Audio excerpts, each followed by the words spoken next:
so many people dealing with cancers and obesity and depression. Why is it that so many people are suffering, and how do we shift this paradigm?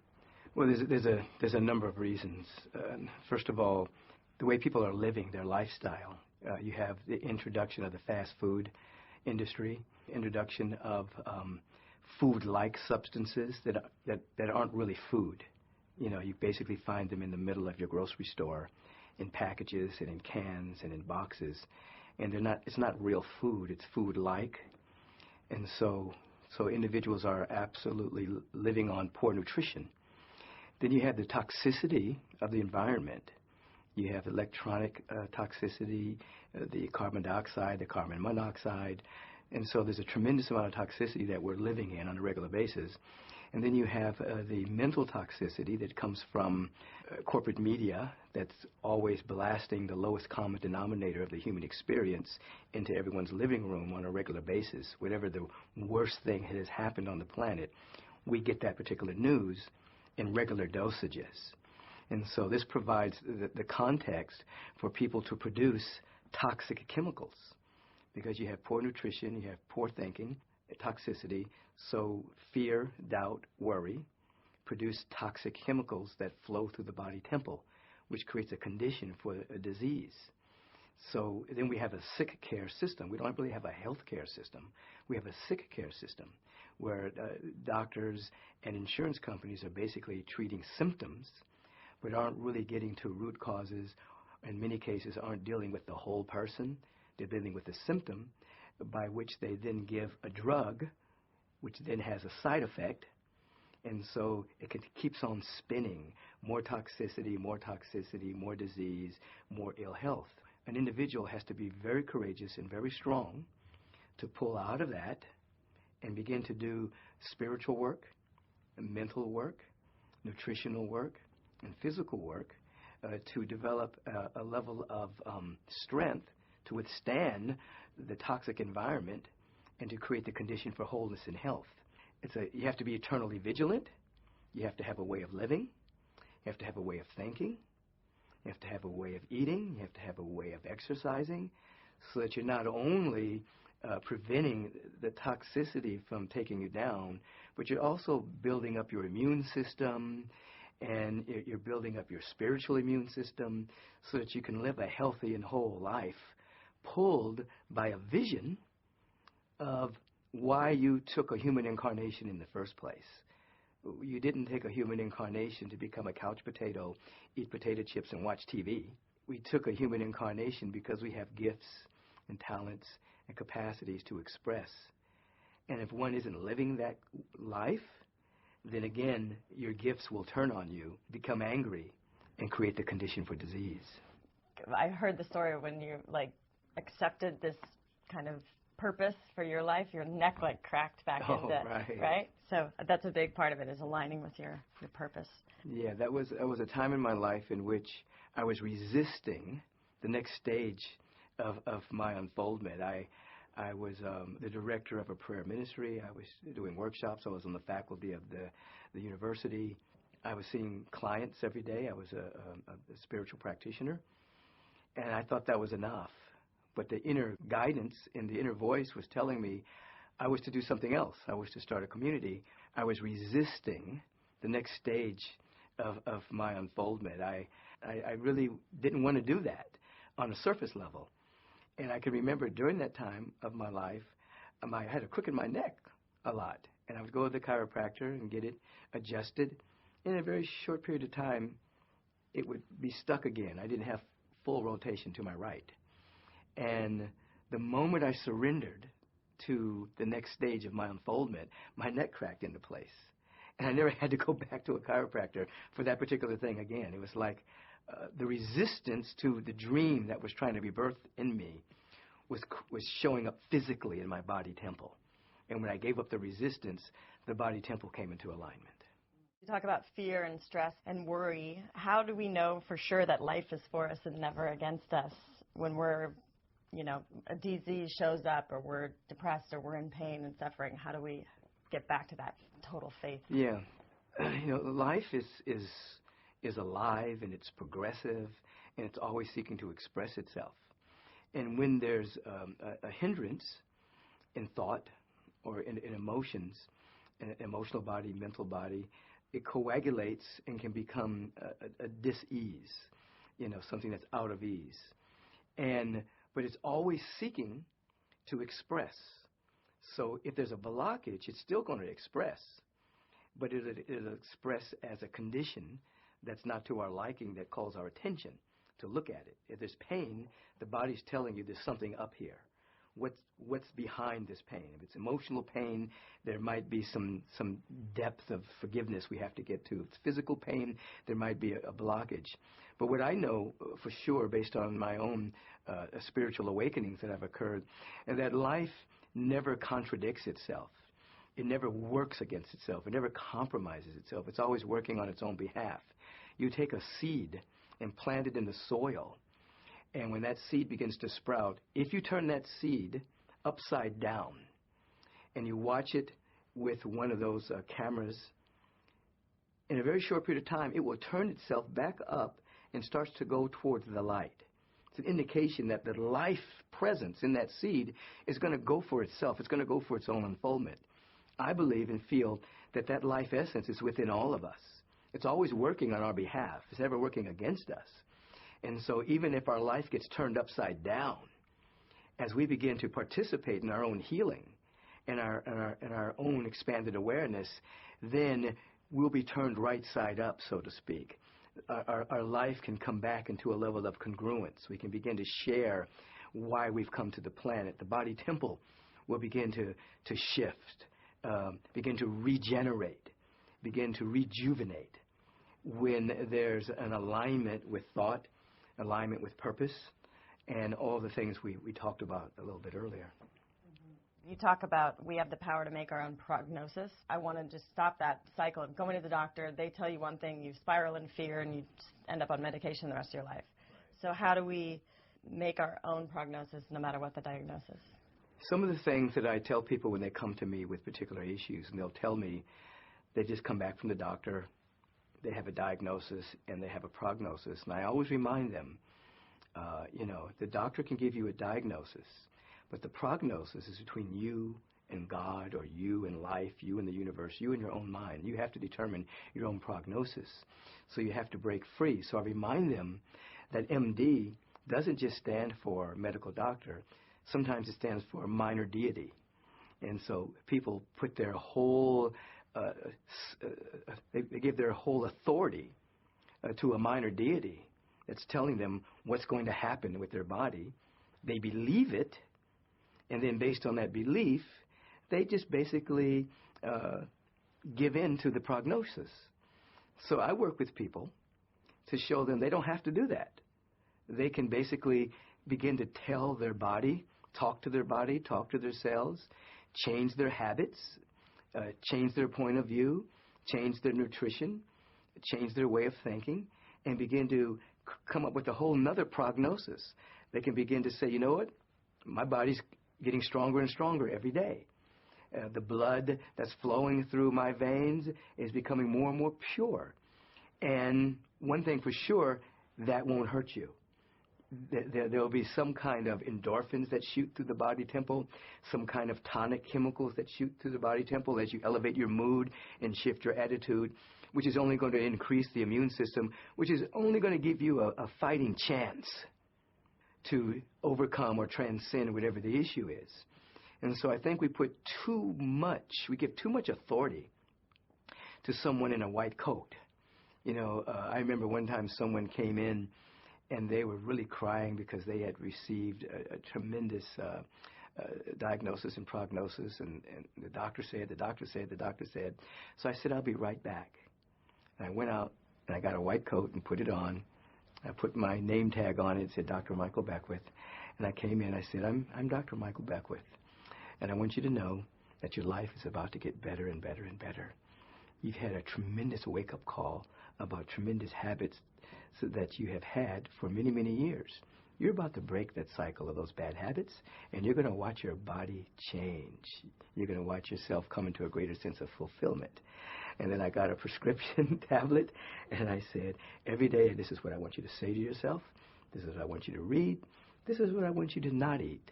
This is what I want you to eat. Come see me in 30 days and tell me how you feel, you know. And she went from crying to just laughing because she realized that she had given her power away and that she had given up her whole authority to work with herself. It doesn't mean you don't go to a doctor. It doesn't mean you don't follow good medical advice. However, you are your own authority. You have to go within. You have to ask empowering questions. You have to look and see what you need to change in your life. And you can watch as your life begins to change. But if you just give yourself over to an external authority figure, you basically become a victim twice. A victim to the condition and the diagnosis, and now you become a victim to an authority figure telling you about what's going to happen in your life. So I try to elevate people out of victimhood into taking more dominion over their own awareness. And some doctors would say this is false hope, that's unethical.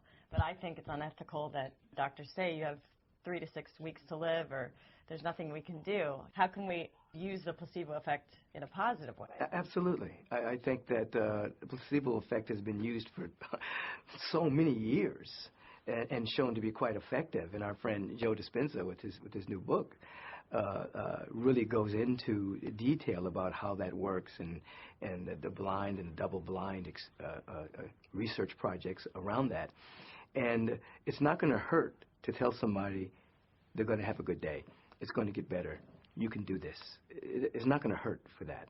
Again, you don't discount sound medical advice, but it's kind of unethical to put fear and doubt in a person's mind rather than hope and possibility. Hope and possibility can now be measured vibrationally with biofeedback. You can actually see when someone is in a hopeful state, a joyful state, the kind of thoughts that are emitting, the kind of chemicals that are going through the body temple. And you can see when someone's in a depressed state, someone's in a fear state, and how there's a constriction around blood pressure goes up, toxic chemicals flow. And so there's nothing wrong with someone in authority saying it's possible that this can be healed. This is possible. Let's go for the possibility. You see, that's ethics, to hang in the possibility. I love when you kind of mention it a couple times. You say tonic versus toxic thoughts and prophetic versus pathetic voice conversation.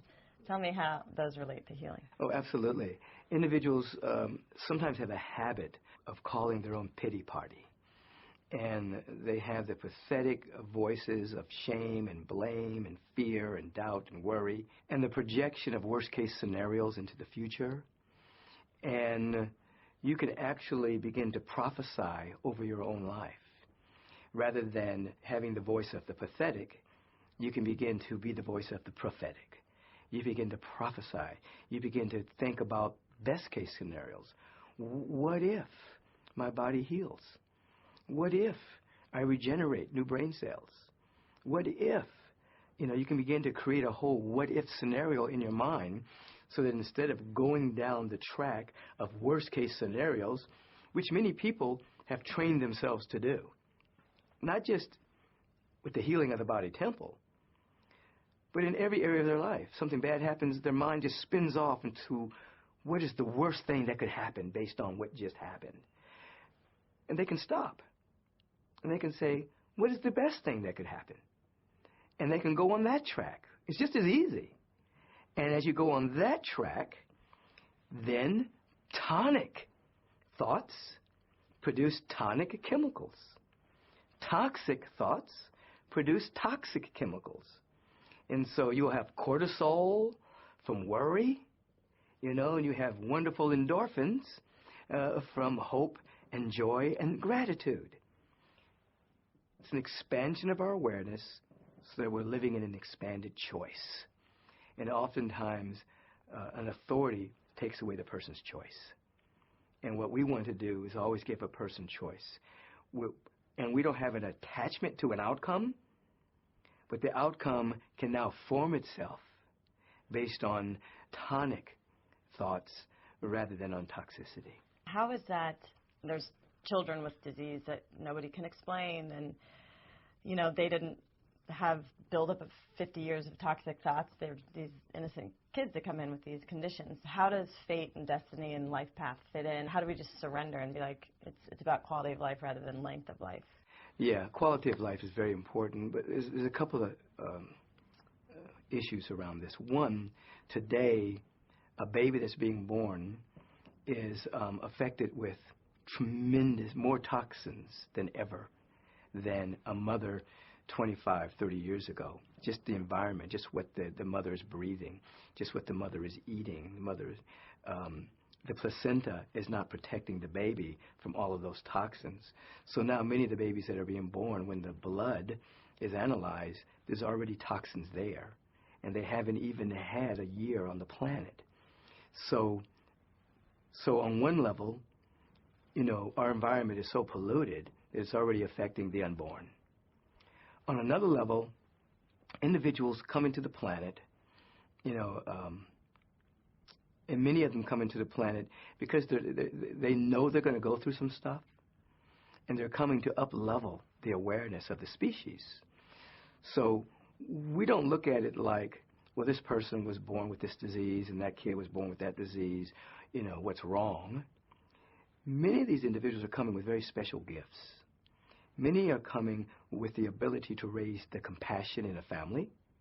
Many groups of people come to raise the compassion of the entire species.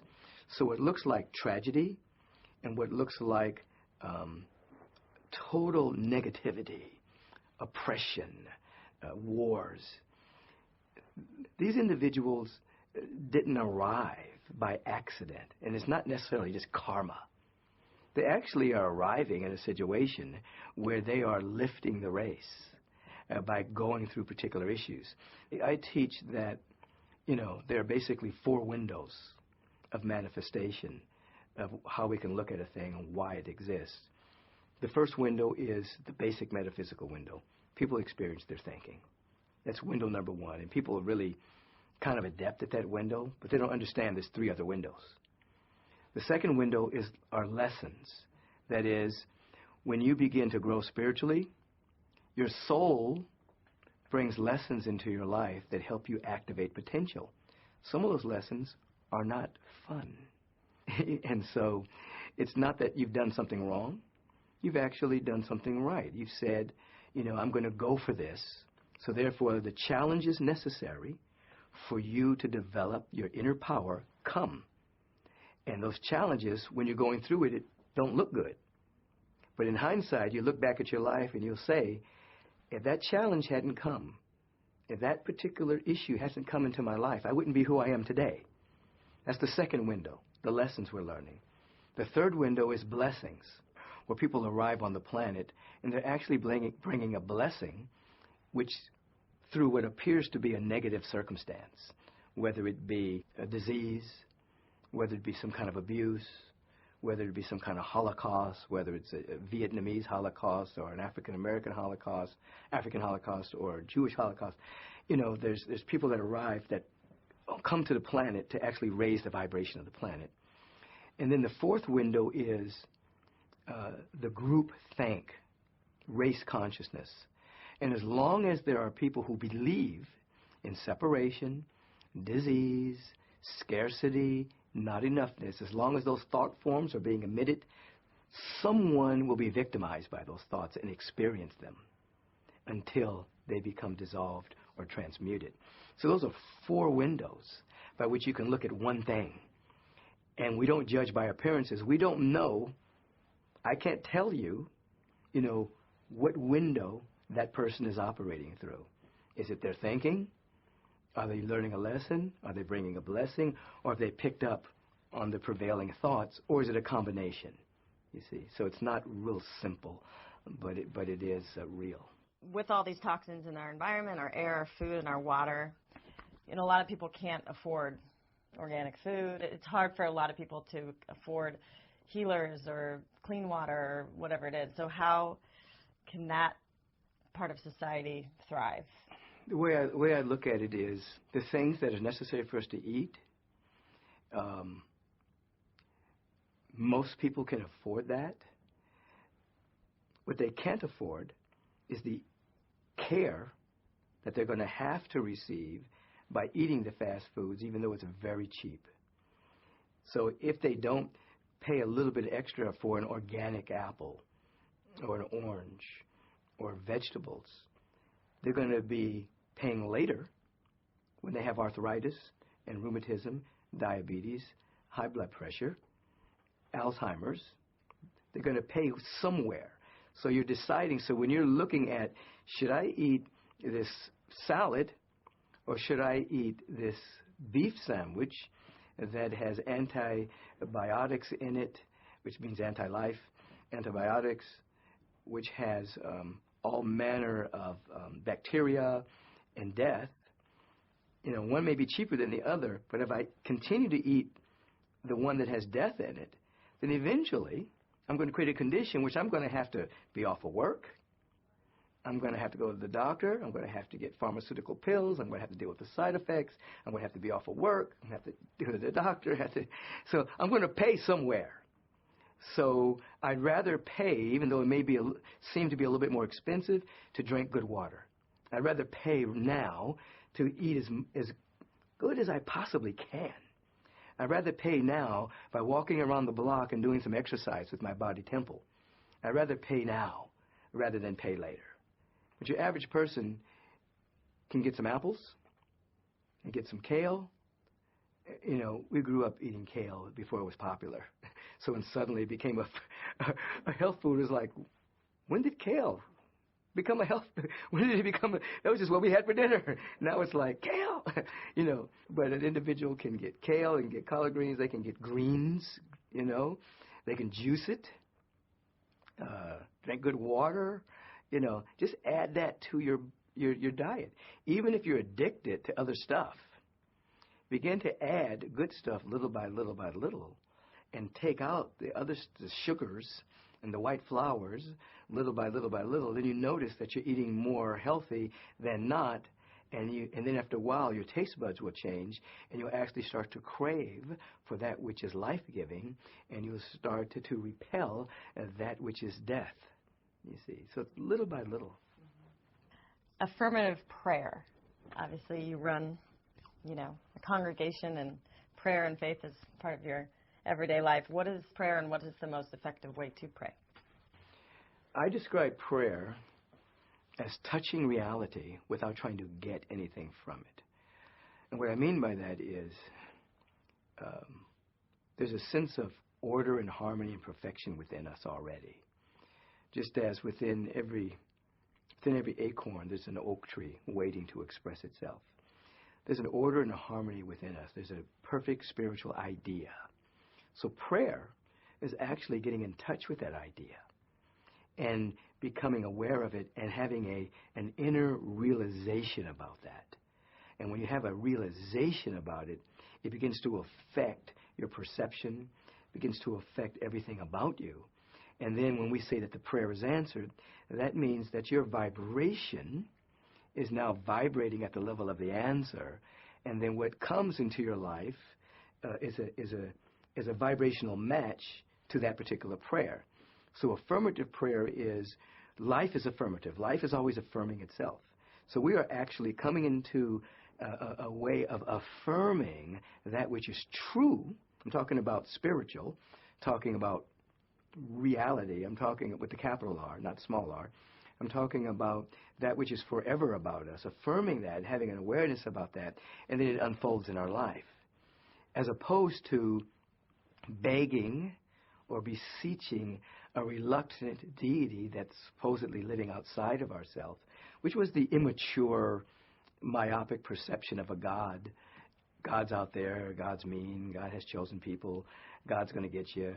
If you're bad, God's going to send you to a place called hell. You know, we've matured, at least many people have matured out of that perception of begging. And now, instead of begging for God to do something, we're coming into a communion with God, you see. We're communing with, and when I speak of the word God, I'm not speaking of a man in the sky, of course. It's not an anthropomorphic. It's a presence that's never an absence. We're communing with this presence of love and of beauty and intelligence, and it begins to be active in us. There's more creativity that flows through us. There's more brilliance. There's more flowing intelligence. There's more wisdom. And all of the other qualities flow as well. And so that would be answered prayer, you see. The presence of God can only do for us what it can do through us and as us. So we graduate from an external God, and we come into an awareness that, as the saying goes, the uppermost God and the innermost God is the same God. You see, that which surrounds us is also in us. I'm fascinated by the stories of healings that you've encountered and also spontaneous remissions when people in the hospital and they're on their way out and they listen to your sermons. I'm always enthused by remissions and by healings in which the door was closed, the lights were out, and there was just no hope. And then, for whatever reason, there was a regeneration. So many of them in my mind, being here at Agape for over 30 years, so many. I can remember a woman who asked the class to pray for her to be placed higher on the kidney transplant list. And so I asked her, why don't we try to heal the kidneys you have? And she said, no. The doctors say this is a very rare disease. They've never seen anyone heal from it. She said, I'm going to need a kidney transplant. I said, okay. Why don't we try to heal the kidneys that you have? And she argued with me. She wouldn't go for it. So I remember this story about waiting by Alan Watts. And I said, listen, while we're waiting for your kidney transplant, why don't we see what we can do? And she went for it. So I had the class to raise their hands. I said, how many of you today woke up and gave thanks that your kidneys were working? And no one raised their hand. I said, this is what I want you to do. Every time you go to the restroom, I want you to give thanks that your kidneys are working, and I want you to pray for Donna. Donna, this is what I want you to do. I want you to look at all the other organs in your body that are working, and I want you to give thanks that they work. And I want you to read. I gave her something to read in this book, The Science of Mind and Spirit textbook, on physical health, healing, and there was a special section on kidneys. I said, I want you to read this every day while you're giving thanks for the rest of your body parts working, so that you can have the possibility of healing. It may or may not work. I don't have any attachment to this. So about 30 days later, we meet because they have to take their oral exams, and she wants to share, and she says to us that her kidneys spontaneously started working. And the doctors wanted to do a minor surgery to see why, but she didn't let them. Now, that was at least 10, 12 years ago. She's still here at Agape. Her kidneys are still working. She got on the health bandwagon and lost some weight. I mean, she didn't just stay where she was. She actually got very more inspired to get into healthy eating and healthy living. But her kidneys are still working. We don't know why. I mean, we do know why, but we don't know why. So she didn't need a kidney transplant. I can remember a friend of mine, 18 years ago. He comes up to me in line. He's nervous. He's scared. Reverend Michael, the doctors say I have colon cancer. They tell me I have a maximum of 6 months to live. And that's when I said, listen, the doctors can give you a diagnosis. The prognosis is up to you. Stop it. You know, I was very stern with him. And he was shocked because he was looking for more, what he considered compassion, me to hug him and cry with him and say, see you later, we'll prepare for your memorial service or something. And I said, stop. You determine your prognosis. And he kind of woke up, and he just passed 18 years. He had 6 months. He lived 17, 18 years longer. Now, again, it wasn't just magic. He did spiritual work on himself. He changed his diet. He began to put less toxins in his body. He cleaned up his body. I mean, so it wasn't just like magic. It was prayer. But his mind shifted from, I got 6 months and I'm out of here, to, I have a say in this. He just passed over this year. This was in Dayton, Ohio. The woman was actually in a coma. She had a brain cancer. And the doctor told her family to come see her because this was her pretty much her last night that she was going to be alive to come say goodbye. So the family went to say goodbye to her and this type of thing. And one lady who was a spiritual practitioner went in and prayed for her. And we prayed for her from quote unquote a distance. And then she put on the CD. The CD was I Found a Deeper Love, a CD that Ricky and I did many years ago. Ricky singing, of course. And put it on repeat. And it played all day and all night. The lady woke up, looked around, got out of bed, and went home. And never died. She was fine, and the doctors have no explanation for it. But we know that there was prayer, there was the CD, and we just held the space. And I haven't checked in lately, but I think she's still alive. That was years ago. I mean, that CD was created in the 90s. You're praying for someone else, vibrationally, spiritually. How do you see prayer working? Well, there's two levels.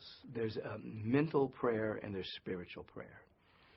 Mental prayer is I can mentally see you whole. I can mentally see your body. I can see it surrounded by light. I can begin to see the light surrounding every cell of your body temple. I begin to see every cell of your body temple receiving new information from this light, giving it permission to heal itself, to come into a state of coherence. So that's visualization. That's mental prayer. Spiritual prayer is I have a realization that you're already whole. And because on a subatomic level and on a spiritual level, we're not separate. As I know the truth about you, I'm actually knowing the truth about myself called you. And so as I'm lifted up in this frequency, then something happens where you are as I hold you in my awareness. It's a non-local, non-linear healing. It has nothing to do with time or space, distance, proximity to each other. You can be on the other side of the world, and I can sit, and I can be aware of you, and I can be aware that right where you are, there is wholeness.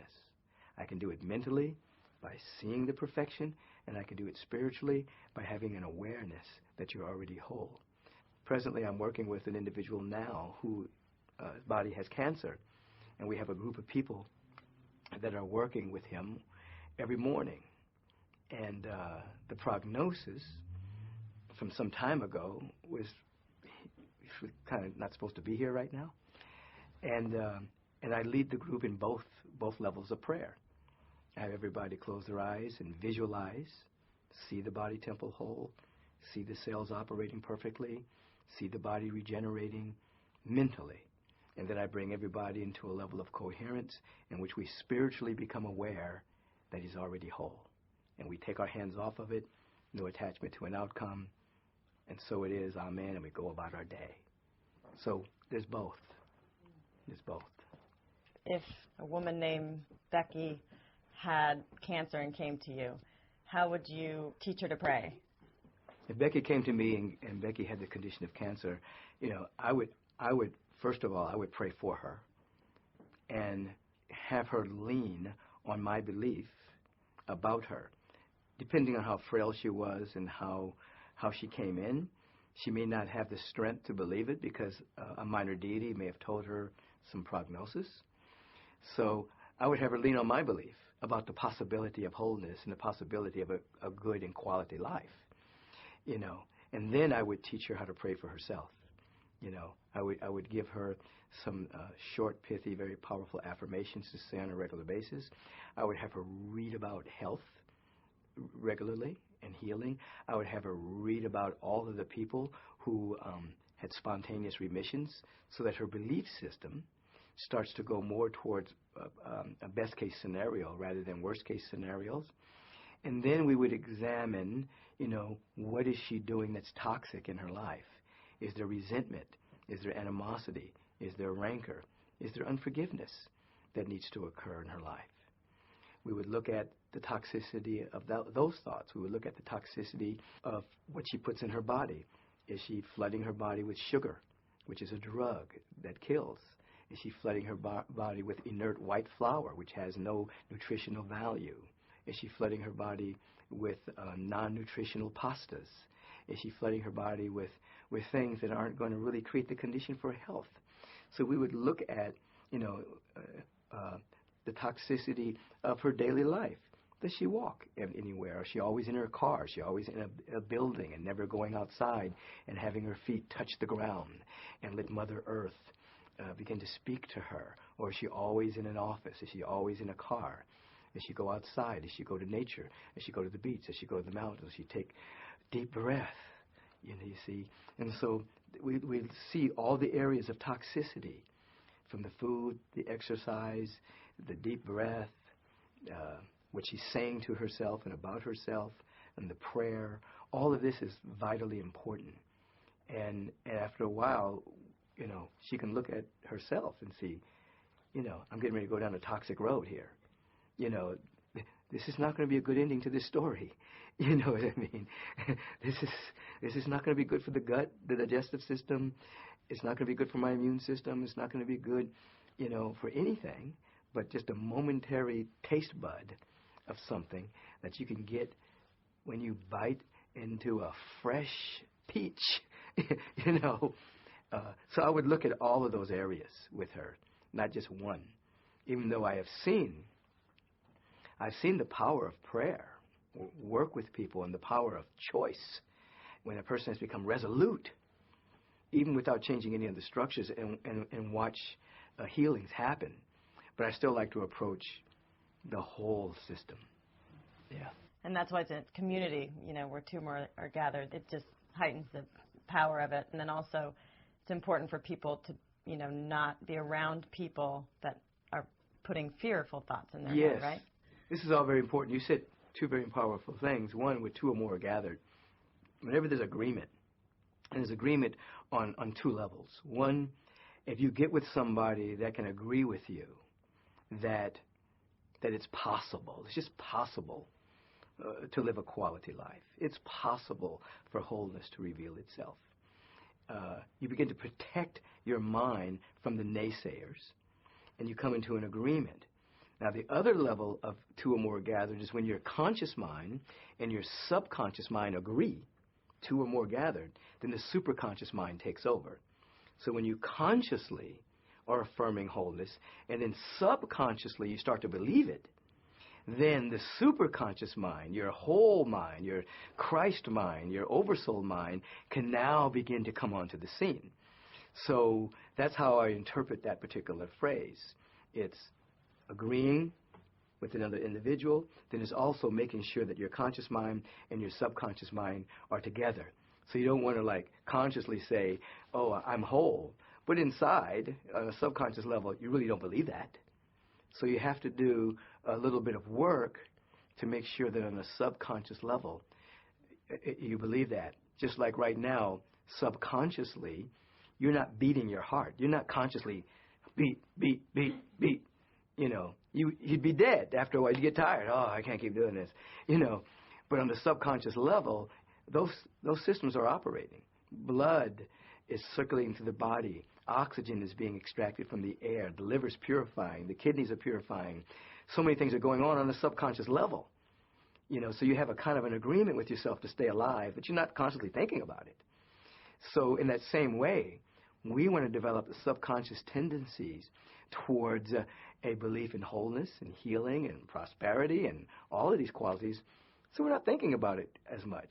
It's just a part of our life, you see. And so the work we do on our attitude that changes our character allows for that to be conscious, subconscious, in agreement. You say that to move out of victimhood, you have to embrace forgiveness, and all forgiveness is self-forgiveness. Can you talk about forgiveness and healing? Forgiveness is extremely important. Every spiritual path, every authentic spiritual path has some mention or some teaching around forgiveness. I always say that all forgiveness is self-forgiveness, because the resentment I may hold towards another, or the unforgiveness, or the rancor, or the resentment, all of those thoughts are happening within me.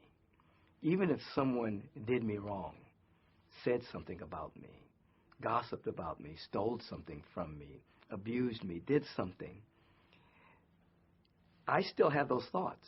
Those thoughts are affecting me. They're affecting my body temple. They're affecting my blood chemistry. They're affecting everything.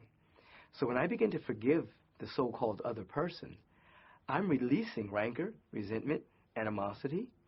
I'm releasing all that unforgiveness so that I'm actually forgiving myself. Now, that doesn't necessarily let the other person off the hook for whatever they did or didn't do or should have done or should not have done. It has nothing to do with them. It has everything to do with me, so that I'm clear. I have clarity, so that when I hear their name, I'm not triggered. When I hear something about them, good or bad, I'm clean inside. You get to the point where you actually wish an individual well that may have done harm to you or tried to do harm to you. That means you're clean inside. And now here's an understanding that I teach. If you're holding someone hostage with unforgiveness, and you say to yourself, this person did me wrong, they owe me an apology, they need to make amends, they owe me something, my life would be a lot better if they hadn't done that, then what you're saying is, I'm lacking something based on that person. Now, if you're saying you're lacking something, then that shows up in your life. The law will operate on that thought as lack, and debt will come into your life. Lack and scarcity will come into your life experience, because you're telling the universe, somebody owes me something, therefore I don't have anything. Now, spiritually, you have everything.